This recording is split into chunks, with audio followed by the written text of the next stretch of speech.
Começa agora o BTcast Vida Nova. Teologia é nosso esporte.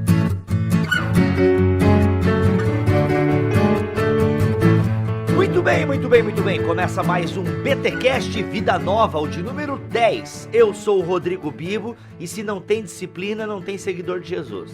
Não dá pra fugir, meu irmão. Eu sou o Abimael e o discipulado é a missão da igreja. Olha aí. Gente, mais um BTcast Vida Nova que chega até vocês graças a Edições Vida Nova, essa editora querida que desde o ano passado é parceira aqui do Ministério Bibotal, ou seja, todo mês tem aqui um BTcast extra trazido até vocês por essa editora que é maravilhosa e tem lançado livro todo mês, aí 3 ou 4 volumes todo mês e livros que são essenciais para a igreja cristã. E hoje eu trouxe aqui o pastor Abimael, ou Bima, como ele é chamado aí pelos íntimos. Eu já sou íntimo, vou chamar de Bima também. Até porque, Abimael, quando eu falo o teu nome, eu lembro daquele candidato à presidência, que não tem nada a ver com o teu nome. Mas não sei porque me vem a musiquinha na cabeça, né? O democrata cristão. Eimael. Nada a ver, mas eu não sei porque a minha cabeça funciona de um jeito meio diferente. Ô, Abimael, a gente vai falar aqui hoje um pouco dessa série 9 marcas que é lançado por Edições Vida Nova.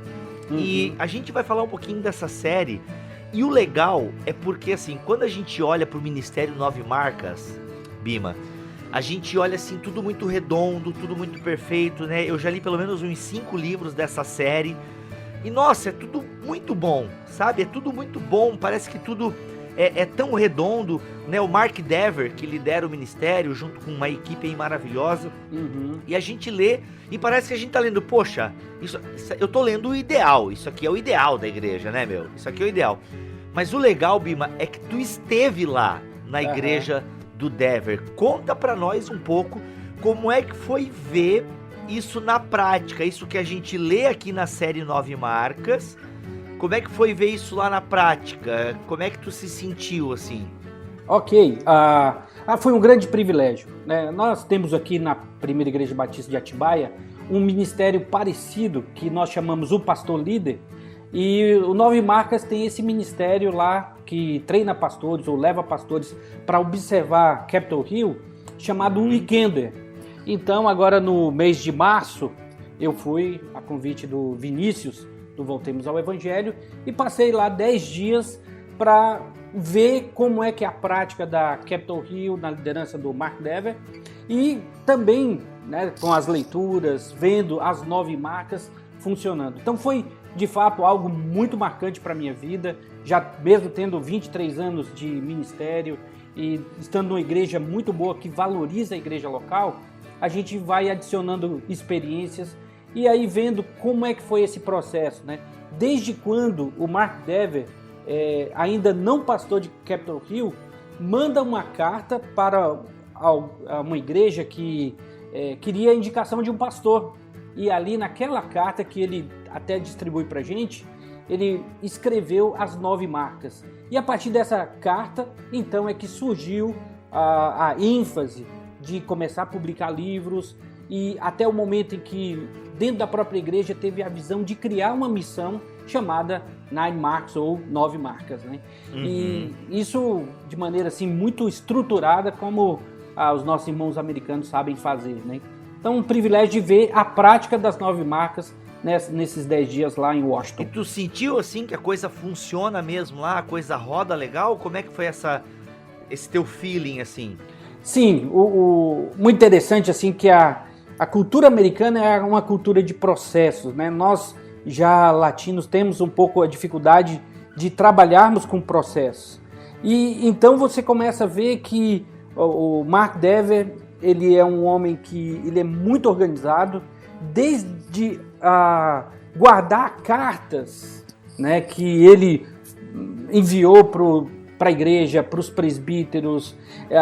Uma das coisas que a gente recebe no kit é a história da igreja de 94, quando ele assume a igreja, até agora 2018. Então ele ressalta e destaca momentos da história da igreja que foram relevantes.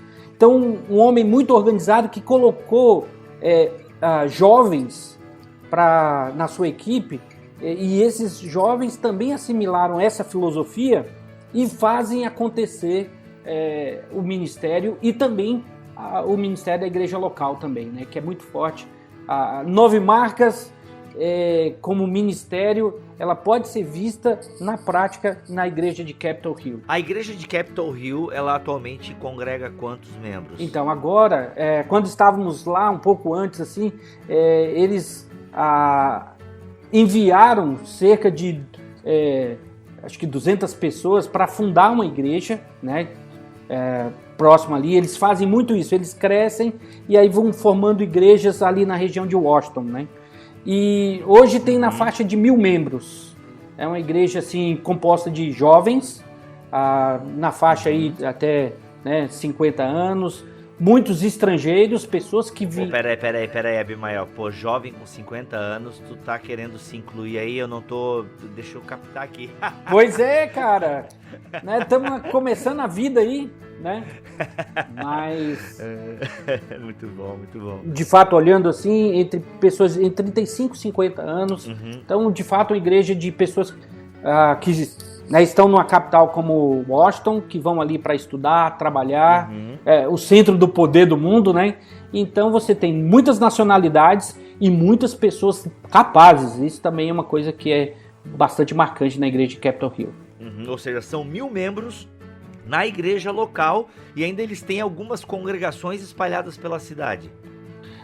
Na realidade eles formam igrejas independentes, né, mas mantém essa unidade, né? Por exemplo, o Jonathan Lima sendo pastor em outra igreja na região. O homem que está por trás do Ministério de 9 Marcas, né, que é o Matt Schumacher, ele estava na igreja antes do Mark Dever, né? Ele é da família lá, e ele também, como um dos presbíteros, também já foi enviado para pastorear uma igreja numa região de negros. Então, algo muito interessante assim, como eles têm trabalho com essa experiência aí, porque isso é muito forte na cultura americana, né? Eles e nós nessa questão racial, né? Mas a visão de ir para um lugar que tem bastante desafios, e um dos principais presbíteros foi lá para pastorear essa igreja.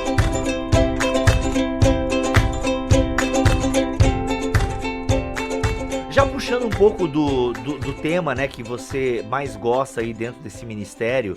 Aliás, a gente gosta de todos os temas, obviamente que a gente acaba se deslocando para um ou para outro. Como é que uma igreja com 1.000 membros trabalha a questão do discipulado?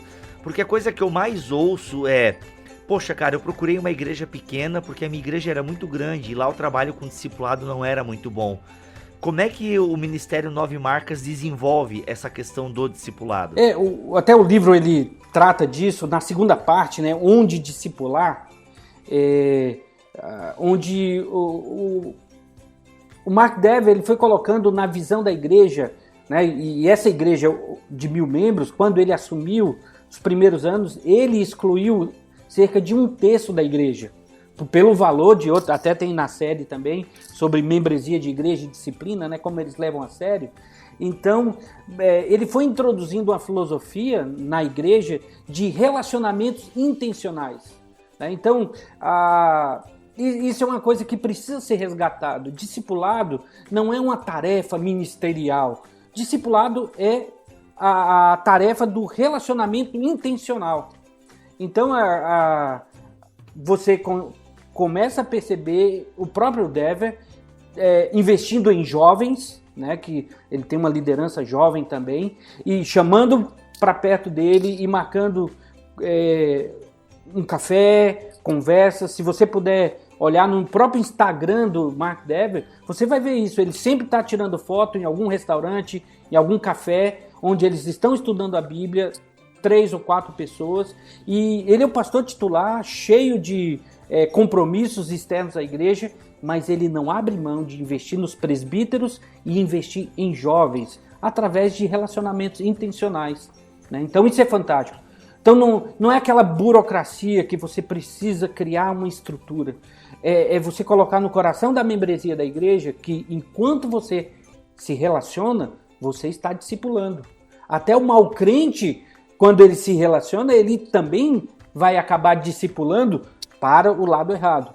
Obviamente, então, formar a mentalidade de crentes que amem a Deus, né, que desejam ser como Cristo, e no seu relacionamento vai estimular a uma vida piedosa. Então a gente poderia começar até a falar, Abimael, sobre o que significa discipulado, né? Ou seja, a tua definição, se eu peguei bem, que é uma definição clássica, discipulado é caminhar junto, que foi basicamente o que Jesus fez, né? Exatamente, quando lá em Marcos capítulo 3, versículo 13 e 14, Jesus ele escolhe os seus discípulos, ele fala, olha, ele os chamou para estarem com ele. Então, essencialmente, discipulado é convivência, né? Discipulado, você precisa mostrar para as pessoas que estão perto de você que você é um crente imperfeito, mas que deseja crescer em Cristo e na maturidade, e essas pessoas que estão ao nosso lado verem exatamente isso. Puxa, você viu? Ele erra, mas ele pede perdão, ele acerta, ele vai lá e conserta a coisa. Ó, você viu? Ele é um cara que ama Deus, ele não é perfeito, mas ele está lutando para ser uma pessoa mais madura, né? Então, quando você pega alguém para trazer para perto de você, você vai ser alguém vulnerável, mas vai ser um modelo autêntico, né? Vai ser alguém que de fato vai observar você em todos os campos, né? O adolescente que está discipulando um outro adolescente, traz ele para casa e vê que ele tem conflitos com o pai e a mãe, mas ele chega, caramba, você viu ali? Eu errei, depois eu tive que pedir perdão para meu pai, para minha mãe, porque aquela minha reação não foi boa, né? Então não é simplesmente súperes espirituais que vão discipular. Não, é o crente, o cristão que discipula e mostra o crescimento dele em rumo à imagem de Cristo. Muito bom. Então, voltando um pouquinho ali para, como é que é o nome da igreja? Capitol Hill? Capitol Hill, isso. É muito bonito, né? Poxa, o nome é bonito. Como é que eles fazem na prática lá a questão do discipulado, Abimael? Porque são 1000 membros, é um discipulado 1 a 1, são pequenos grupos. Como é que a igreja... Porque tu citaste ali o caso do Mark Dever, né? Que sai para tomar um café com a galera, com alguns líderes, jovens e tal. Mas obviamente que ele não pode sair para tomar café com os 1000 membros. Ou ele faz isso e ele é tipo o Dr. Manhattan, né, do mundo cristão. Acho que não, né? Então, como é que acontece isso ali na igreja local? Então, tem os grupos pequenos que eles desenvolvem, né? E os presbíteros, eles têm que estar envolvidos com o discipulado, né?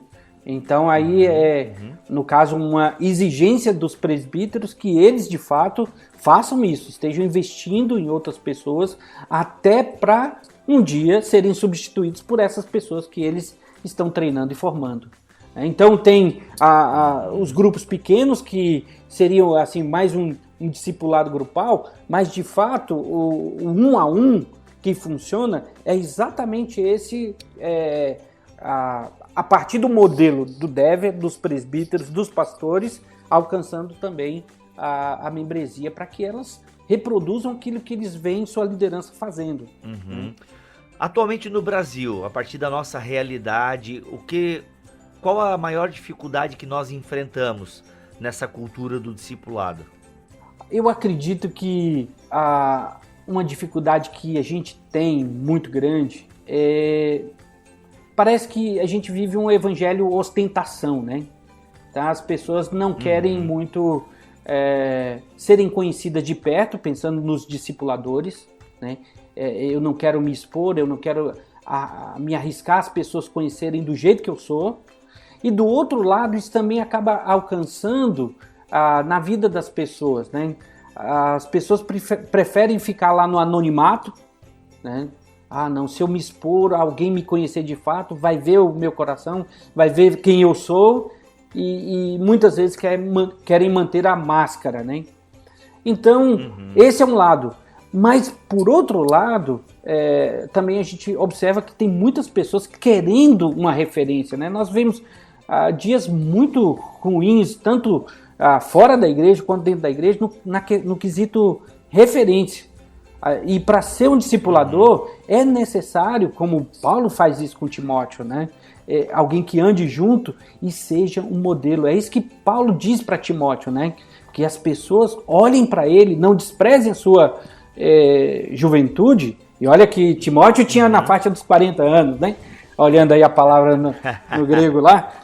Mas ele falou, olha, não despreze a sua juventude, mas Timóteo, que você seja um padrão para eles, na palavra, no procedimento.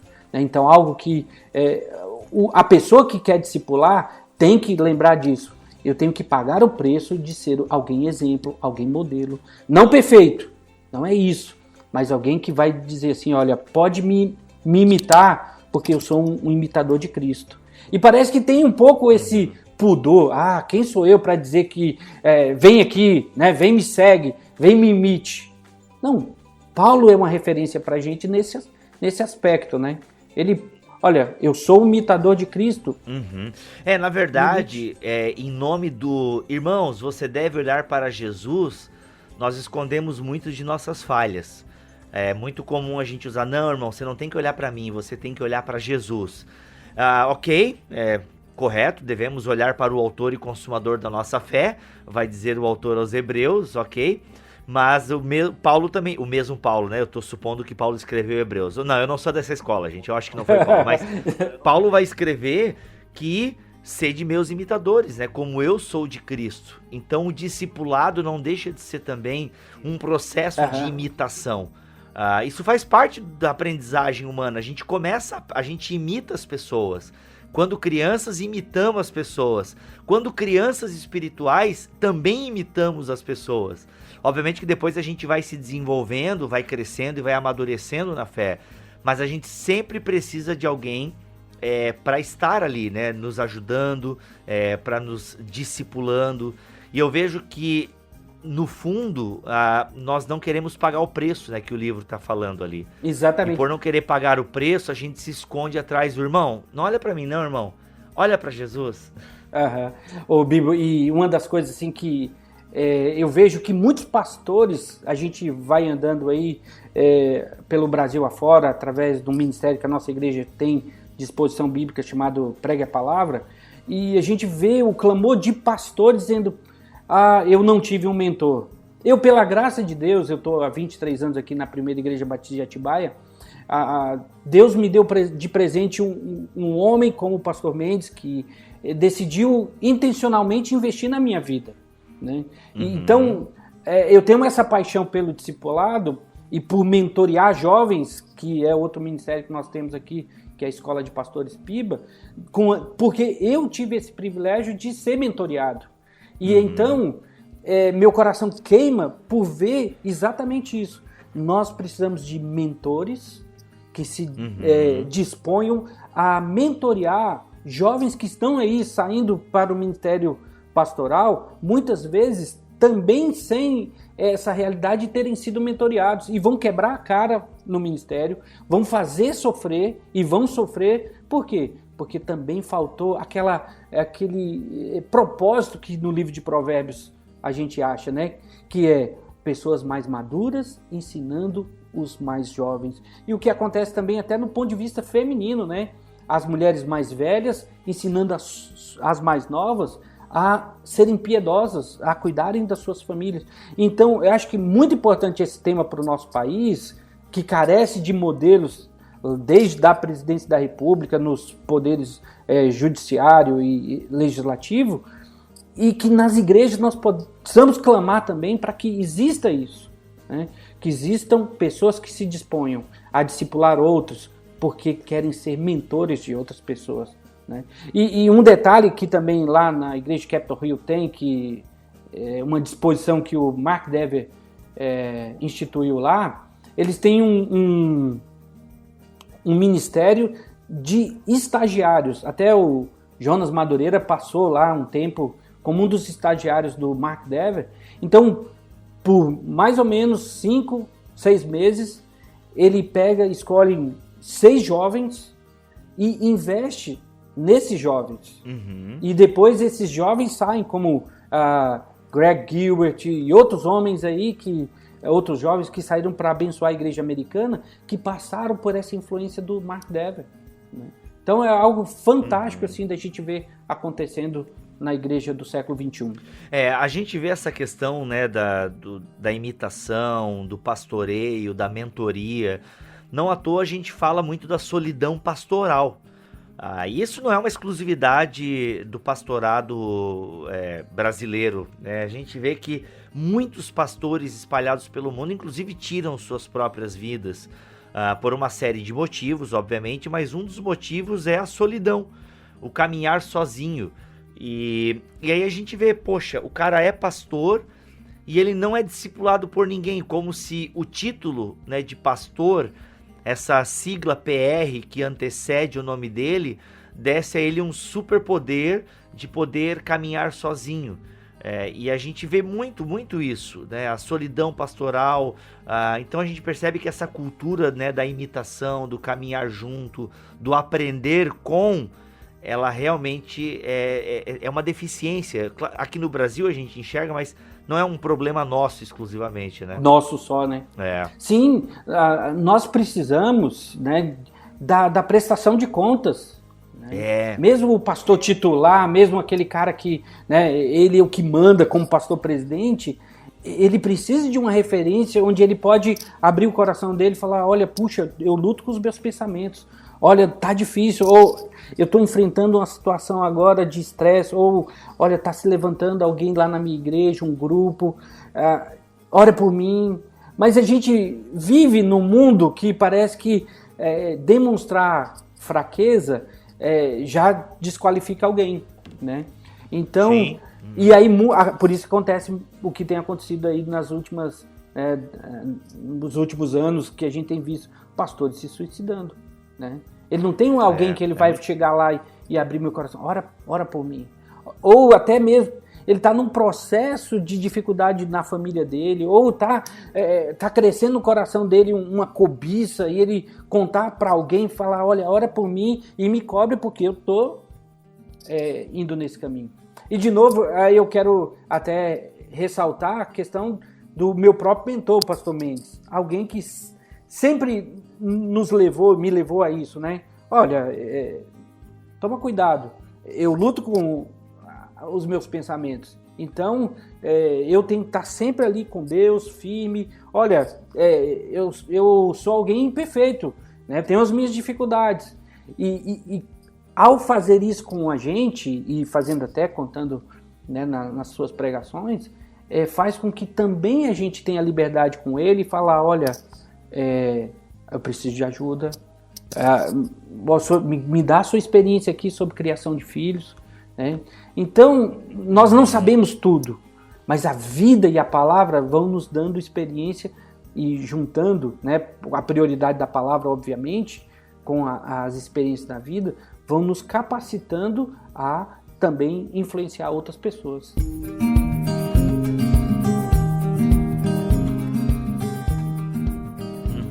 Uma coisa que eu gosto do Mark Dever é essa ideia de que ele tem noção de que não existem pessoas perfeitas nem igreja perfeita, mas ele tem uma clareza, mas eu quero uma igreja saudável, isso eu posso ter.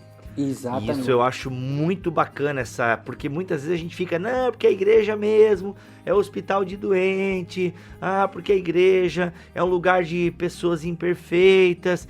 Tudo certo, tudo verdade essas afirmações, certinho, é isso aí. Concordo plenamente, mas a gente vai ficar nisso daí? Exatamente. Não, né? Uma pessoa vai pro hospital, ela não quer ficar doente no hospital, ela quer melhorar lá no hospital. Então acho que essa perspectiva que o Dever tem, eu acho isso muito bacana. Não, a minha igreja não é perfeita, mas ela é saudável. E eu sempre tenho usado esse critério para quando alguma pessoa me pergunta, né? Biba, minha igreja, não sei o que, tô a fim de mudar e tal. Ai, meu pastor não prega igual o Nicodemos. Ai, não sei o que. Cara, peraí. A tua igreja tá ensinando abobrinha? A tua igreja é saudável? Tem gente crente, entendeu? Eu vou fazendo essas perguntas. Isso quando eu atendia as pessoas online, né? Hoje em dia eu não atendo mais, né? Mas eu jogava esses critérios assim. Uma coisa muito interessante, assim, que a gente tá vendo aí, aconselho o pessoal a se deter, parar para ver o capítulo 9, quando ele fala sobre pagar o preço. Muitas vezes, um dos preços que até o Dever cita é de você investir em alguém e essa pessoa daqui a um tempo ou desprezar você, ou esquecer de você, ou ser ingrato com você, ou até se levantar contra você. Mas aí acho que a beleza daquele que discipula tendo como Cristo como padrão dele. Porque o investimento que ele está fazendo, né, o investimento que essa pessoa está fazendo é para o reino de Deus.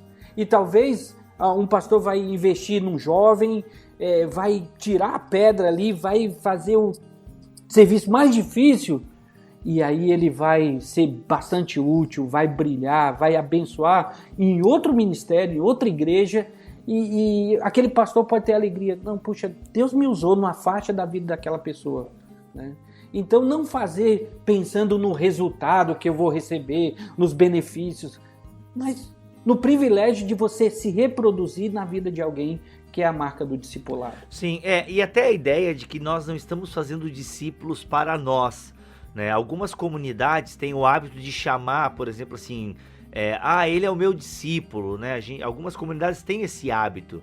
Aquele ali é o meu discípulo, né? Ou os pastores às vezes falam, esse aí é minha ovelha, né? Ok, a gente sabe que a intenção ali, pelo menos na maioria dos casos, não é maldoso. Essa ali é minha ovelha, né? My precious, né? Não é nesse sentido de possessão, né? É mais uma forma, assim como muitos falam também, aquele ali é o meu discípulo e tal. Mas pensando em última análise, nós não fazemos discípulos para nós. Nós estamos discipulando as pessoas em nome de Jesus. Exatamente. Então, nós queremos que as pessoas se tornem mais parecidas com Jesus. E marcante no exemplo do Novo Testamento, do que você está falando, é a vida de Barnabé com João Marcos, né? E ele depois entra numa obscuridade, né? Quando ele escolhe investir na vida de João Marcos, mas no final da vida de Paulo vai falar, manda João Marcos, porque ele é muito útil para mim. Então Barnabé fez o serviço, mas aí onde é que vem o reconhecimento? Não é nem da história de Barnabé, mas vem da boca de Paulo dizendo, olha, no momento que eu estou vivendo, no final da minha vida, eu estou cercado, né, de pessoas como Timóteo, e agora eu quero João Marcos ao meu lado, né, porque me é útil. Então essa é a beleza também do discipulado. Sim, isso tem que ser muito claro, né? Porque, igual você falasse do capítulo 9 ali de pagar o preço, você vai desgastar a sua vida, né? Você vai gastar a sua vida, porque discipulado consome tempo. E hoje em dia a coisa que a gente mais fala é, estou na correria, vamos lá, não tenho tempo, e não sei o quê. E, cara, se você não tem tempo para os relacionamentos... e porque discipulado é relacionamento, é bom a gente rever isso. Atualmente eu tenho liderado um GP aqui na minha cidade e tem sido muito legal. Aí a gente marca uma conversa, né, um boliche com os homens. Então tenho procurado fazer um dia com os homens pra gente estar junto, entendeu? Nessas diversões rolam conversas muito legais, a gente vai se conhecendo. E, cara, é desse pouco em pouco aí que a gente vai plantando a semente, sabe? Então, ou vai regando, dependendo como é que tá o nível, né, de caminhada da pessoa. Então a gente precisa investir tempo nessas coisas, sabe? Investir tempo na comunhão. Inclusive eu gosto muito da capa desse livro, né? Porque simula uma mesa e as pessoas comendo, né? Talvez a ceia do Senhor, mas é uma mesa com comida, é a comensalidade tão praticada por Jesus. Sim, e esse subtítulo também é fantástico, né? Como ajudar outras pessoas a seguir a Jesus. Né? Essa ênfase, né?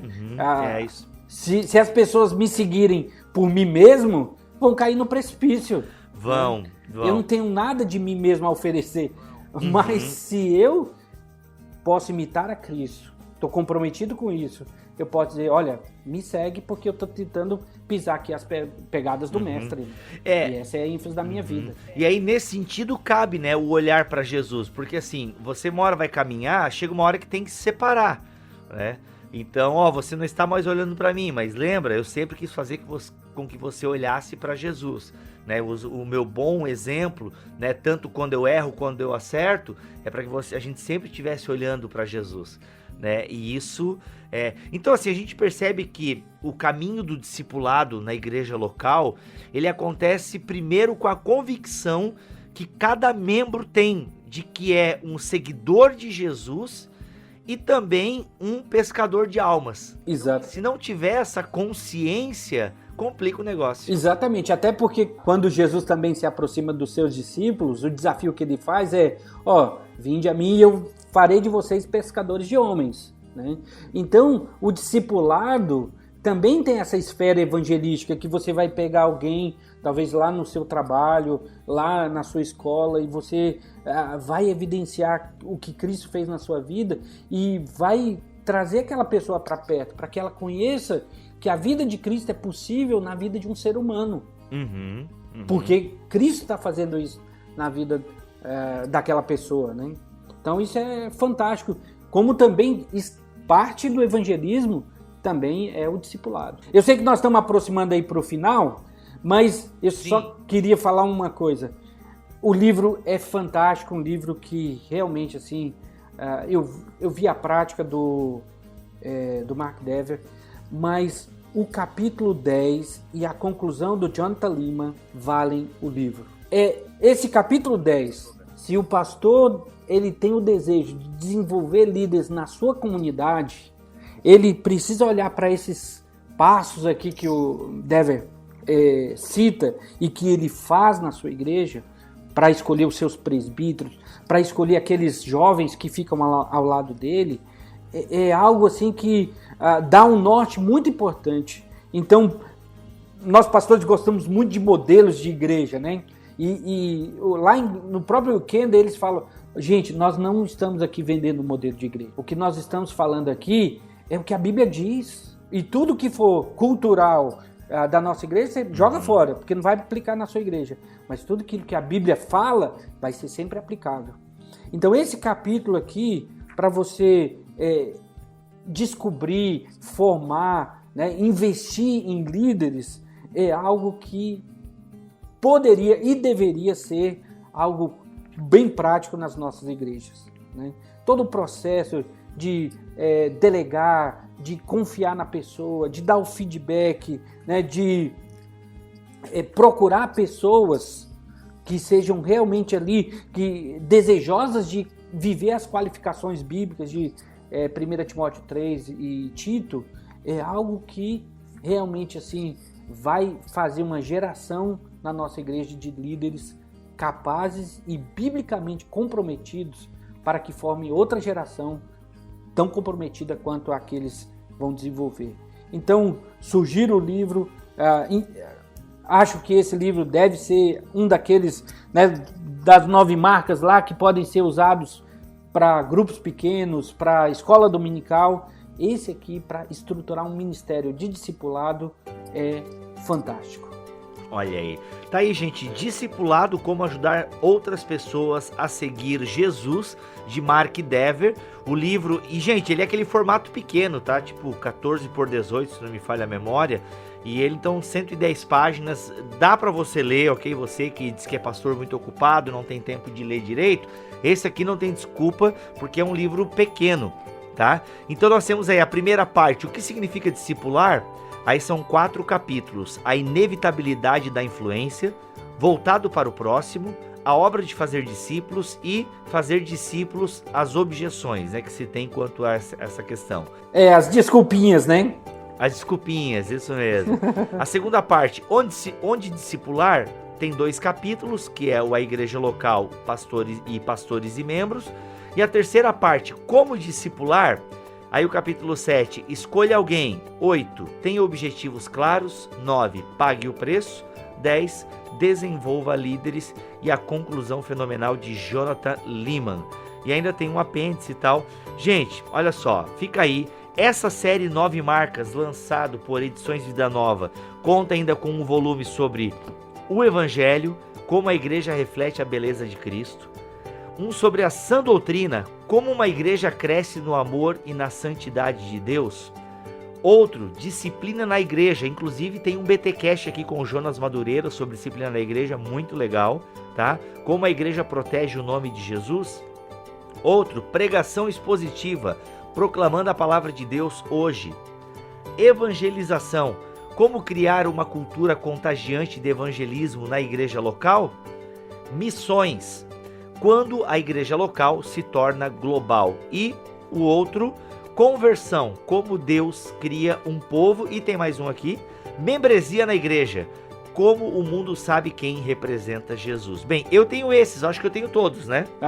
Então tá bom, gente, foi mais um BTcast Vida Nova. Então não esqueça de visitar o site de Edições Vida Nova, confere os lançamentos lá, tem comentário bíblico chegando, tá? Alguns livros muito legais de prática mesmo para a igreja cristã, tá bom? O site de Vida Nova está aqui na descrição deste BTcast. Não esquece também de seguir a Vida Nova lá no Instagram, ok? Segue lá, o Instagram da editora também está aqui na descrição deste BTcast. Abimael, obrigado pela tua vinda aqui neste episódio, querido. Ok, Bibo, obrigado pelo tempo prazeroso aí desse bate-papo tão gostoso a respeito do discipulado. Deus abençoe você. É nóis. E tu vai voltar um dia, hein? Eu vi que tem umas pautas aí que dá pra gente conversar. Vai ser bem legal. Espero que você possa voltar em breve aqui em bibotalk.com, tá bom?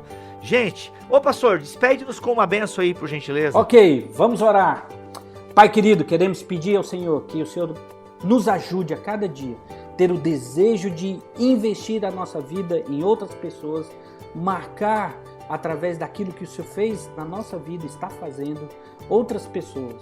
Ó Deus, dá-nos essa paixão pelo discipulado e que aquelas pessoas que virão após o nosso investimento possam também ter essa visão e fazer a obra do Senhor de discipular aqui e em todas as nações.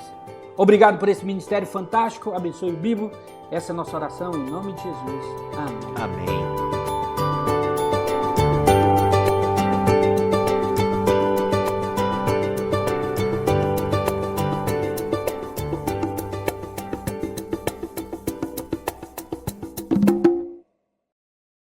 Este podcast foi editado por Bibotalk Produções.